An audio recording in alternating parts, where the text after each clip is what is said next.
بسم اللہ الرحمن الرحیم۔ السلام علیکم ورحمۃ اللہ وبرکاتہ۔ آج میں آپ لوگوں کے سامنے حضور نبی کریم صلی اللہ علیہ وآلہ وسلم کا ایک بہت ہی پیارا سا فرمان لے کر حاضر ہوا ہوں۔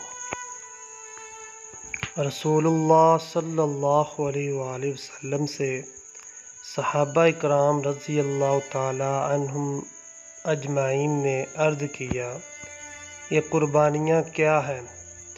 آپ صلی اللہ علیہ وآلہ وسلم نے ارشاد فرمایا، یہ تمہارے والد بزرگوار حضرت ابراہیم علیہ السلام کی سنت ہے۔ انہوں نے عرض کیا، ہمارے لیے اس میں کیا اجر ہے؟